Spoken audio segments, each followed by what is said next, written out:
जय हिंद दोस्तों, welcome to my channel मुफ्त में शिक्षा। और इस वीडियो में हम political science class 12 politics in India since independence इस बुक के chapter two era of one party dominance, इस चैप्टर 2 का हम क्वेश्चन आंसर्स जो ऑब्जेक्टिव टाइप क्वेश्चन आंसर है एनसीईआरटी बुक्स का, हम वो कवर करने वाले हैं दोस्तों। सो देखते हैं चैप्टर 2 का जो फर्स्ट क्वेश्चन है objective type, choose the correct option to fill in the blanks, है ना। तो हमें सही फिल इन द ब्लैंक्स भरना है। ए, the first general election in 1952 involved simultaneous elections to the Lok Sabha and dash dash dash. Options है the President of India, state assembly, Rajya Sabha, the Prime Minister. तो बोल रहा है कि जो प्रथम जनरल इलेक्शन आम चुनाव हुए 1952 में भारत में, इसमें किस किस चीज़ों का चुनाव हुआ था। तो एक तो लोकसभा का चुनाव हुआ था, पूरे राष्ट्र में लोकसभा का चुनाव हुआ था, और साथ में दोस्तों ये state assembly is the correct answer. तो स्टेट असेंबलीज का भी इसमें चुनाव किया गया था, स्टेट असेंबलीज के मेंबर्स का भी इसमें चुनाव किया गया था। तो the right answer is state assemblies, Lok Sabha and state assemblies का चुनाव किया गया था। नेक्स्ट क्वेश्चन बी में आते हैं। The party that won the second largest number of Lok Sabha seats in the first election was, और डैश डैश डैश। ऑप्शन है Praja Socialist Party, Bharatiya Jana Sangh, Communist Party of India, Bharatiya Janata party. तो पूछ रहा है कि जो पार्टी जो second largest number Lok Sabha seats लाई थी, जो लोकसभा सीट्स में सबसे ज़्यादा जो सेकंड नंबर पे आई थी, वो कौन सी पार्टी थी। तो वो पार्टी थी दोस्तों कम्युनिस्ट पार्टी ऑफ इंडिया, है ना। एक नंबर पे कांग्रेस पार्टी थी, और हमने जैसा कि पढ़ा 2 नंबर पे कम्युनिस्ट पार्टी ऑफ इंडिया थी। इसके सीट्स 2 नंबर पे आए थे, लेकिन इससे भी ज़्यादा सीट्स, एक इंपॉर्टेंट डेटा मैं आपको बताता हूँ, इससे भी ज़्यादा सीट्स जो हमारे इसमें किसने लाई थी, वो इंडिपेंडेंट्स थे। देयर वेयर 37 इंडिपेंडेंट्स, है ना। 37 इंडिपेंडेंट पार्टीज थी, इन पार्टीज नहीं, सॉरी, इंडिपेंडेंट कैंडिडेट्स जो थे उनकी संख्या 37 थी। इंडिपेंडेंट कैंडिडेट्स की संख्या 37 थी दोस्तों। और जो कम्युनिस्ट पार्टी ऑफ इंडिया है, उससे जो जीत कर आए थे टोटल, वो basically 16 seats Communist Party of India जीत कर आई थी, है ना।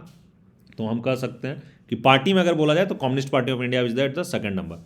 The next is C, one of the guiding principles of the ideology of Swatantra Party, है ना।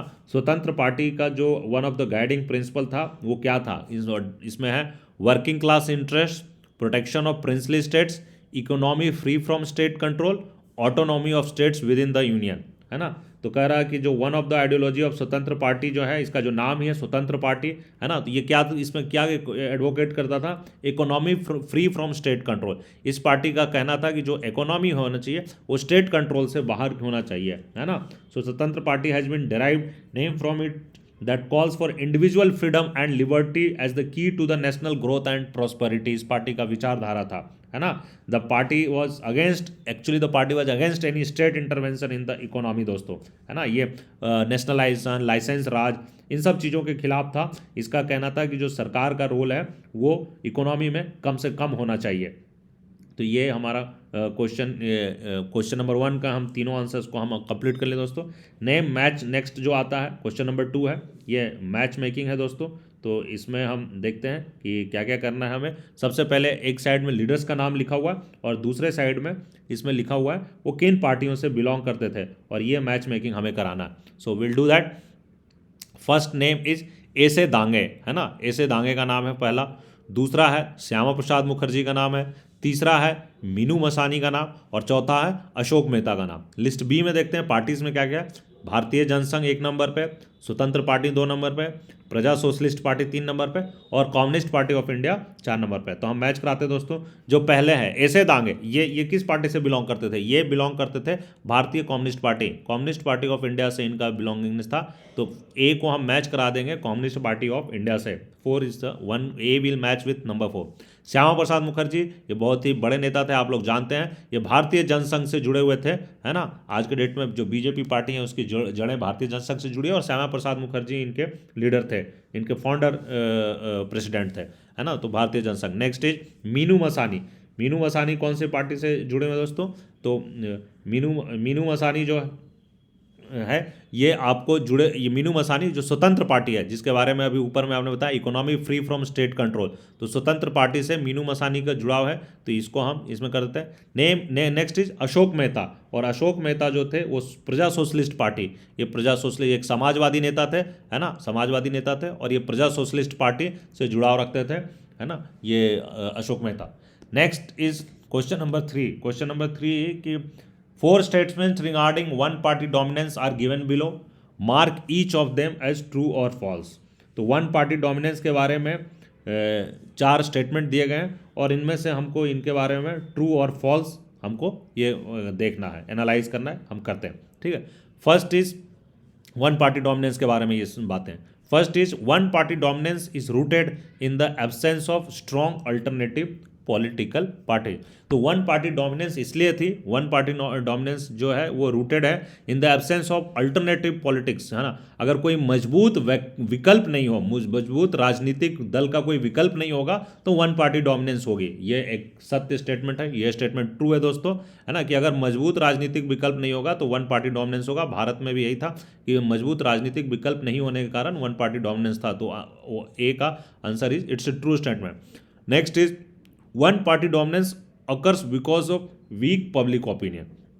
ये कह रहा है कि वन पार्टी डोमिनेंस होता है जब पब्लिक की ओपिनियन वीक होती है, जनता के बीच में जो ओपिनियन होता है वो वीक होता है, उसके राय कमजोर होते हैं, तब होती है. ऐसा नहीं है दोस्तों, भारत में पब्लिक ओपिनियन बहुत ही स्ट्रांग था बट उसके बावजूद वन पार्टी डोमिनेंस रही है. तो ये स्टेटमेंट जो है ये एक फॉल्स स्टेटमेंट है. We do not agree to this statement, this is a incorrect statement. Next is one party dominance is link to the nation's colonial past.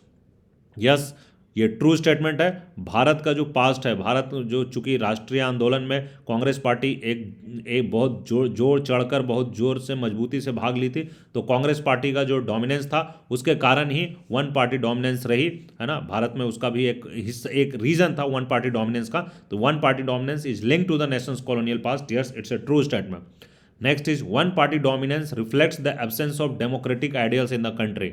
जो वन पार्टी डोमिनेंस है वो बेसिकली एक party का जो प्रभुत्व है वो दिखाता है, वो रिफ्लेक्ट करता है कि देश में डेमोक्रेटिक आइडियल्स जो है उसकी एब्सेंस है, उसकी अनुपस्थिति. ये गलत स्टेटमेंट है. भारत में डेमोक्रेटिक आइडियल्स बहुत ही मजबूत तरीके से थे और भारत में वन पार्टी डोमिनेंस जो है वो डेमोक्रेटिक सेटअप में थी, वो चुन कर आती थी. जो वन पार्टी जो जिसका डोमिनेंस था, कांग्रेस की डोमिनेंस थी, वो सत्ता में तब आती थी जबकि वो पूरे डेमोक्रेटिक तरीके से फ्री एंड फेयर इलेक्शंस में जीत कर आती थी. तो ये स्टेटमेंट गलत है दोस्तों, this is false statement. So these are the 3 questions, है ना, जिसको हम इसमें कवर करना चाह रहे थे. And that's all. ये मैं इस वीडियो को खत्म करने से पहले एक और क्वेश्चन देख लेता हूं दोस्तों. यहाँ पे चौथा क्वेश्चन जो है, take a political map of India with state outlines and mark 2 states where Congress was not in power at some point of time during 1952 to 1957. तो 2 ऐसे राज्य, ऐसा मैप लीजिए इंडिया का और ऐसे 2 राज्य निकालिए जहां कांग्रेस पावर में नहीं था एक समय में, 1952 से 1967, है ना. 1952 से 1952 से 1967 का जो फेज था उसमें 2 ऐसे राज्य जहां कांग्रेस कभी बीच में ऐसा समय आया कि कांग्रेस सत्ता में नहीं थी, वो. और दूसरा 2 states where Congress remained in power through this period. और 2 ऐसे राज्य जिसमें कांग्रेस इस समय सत्ता में रही. तो ये दोनों राज्य आप पॉलिटिकल मैप में आप देख सकते हैं. तो मैं इनको दोनों हमारे बुक में ही है, इसको मैं निकालता हूँ थोड़ा सा आपको और यहाँ पे ये आपको मैप में दिखाता हूँ. ये हमारे बुक में ही इसका मैप बना हुआ है.